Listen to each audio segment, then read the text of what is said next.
मैं सबसे पहले तो प्रदेश की जनता का और जनता के द्वारा चुने गए जनप्रतिनिधियों का हृदय से अभिनंदन करता हूं कि उन्होंने भारतीय जनता पार्टी पर भरोसा किया, भारतीय जनता पार्टी के प्रत्याशियों का समर्थन किया और भारतीय जनता पार्टी उत्तर प्रदेश में के इतिहास में यह सबसे बड़ी विजय प्राप्त किया। विजयी सभी हमारे जो उच्च सदन के सदस्य निर्वाचित घोषित हो गए हैं, उनको सबको हृदय से बधाई दे दी। केशव जी, आज आपने एक ट्वीट भी किया था जिसमें आपने लिखा था कि सपा अब सफा। मैं कोई गलत किया नहीं हूँ। अगर आप इस चुनाव को अगर आप देख रहे हैं विधान परिषद के, तो सपा तो सफा हो गई। मैं चुनाव के समय भी कह रहा था सपा समाप्तवादी पार्टी हो रही है, तो वो तो लगभग हो ही गई थी। जो भी परिस्थितियाँ जैसी भी बनी, वह जरूर विधानसभा में 2017 की तुलना में कुछ अधिक सदस्य जीत करके आ गए, लेकिन जनता का जो विश्वास और भरोसा समाजवादी पार्टी को जीतना चाहिए था, न वो सत्ता में रहकर जीत पाए थे और न विपक्ष में रह करके जीत पाए और न भविष्य में जीत पाएंगे। हम लोग ईमानदारी से जनता की सेवा करते हैं, गुंडे, अपराधी और माफियाओं के खिलाफ बिना भेदभाव के कठोरता से कार्रवाई करते हैं और उत्तर प्रदेश का भ्रष्टाचार मुक्त विकास करते हैं। विजय रथ तो अब चल रहा है, रुकने का कोई स्थान ही नहीं है, चलता रहेगा।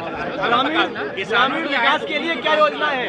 ग्रामीण विकास कार्यान्वयन के लिए क्या योजना है? देखिए, किसानों के लिए तो योजनाओं का अंबार लगा हुआ है और वही योजनाओं को लेकर के आज का ये जो कार्यक्रम जिसमें मैं आया हूँ, वह किसानों और कृषि से जुड़ा हुआ ही विषय है।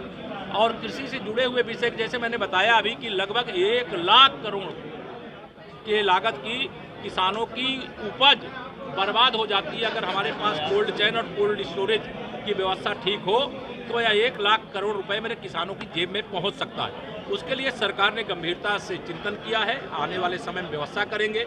फेडरेशन के लोगों को हमने लखनऊ भी आमंत्रित किया। लॉ एंड ऑर्डर को लेकर क्या सिचुएशन रहेगी आने वाले समय? मैंने तो पहले ही कहा कि पहले इनकम टैक्स की तरह गुंडा टैक्स वसूला जाता था, लेकिन भारतीय जनता पार्टी की सरकार में गुंडा टैक्स वसूलने की कौन कहे, वो अपने तख्ती लगा के जा रहे हैं कि हमको जेल भेज दो। मतलब ये शासन का भय अपराधियों के मन में होना चाहिए और वो है, और जो अपराध करेगा उसके साथ कठोरता से निपटेंगे।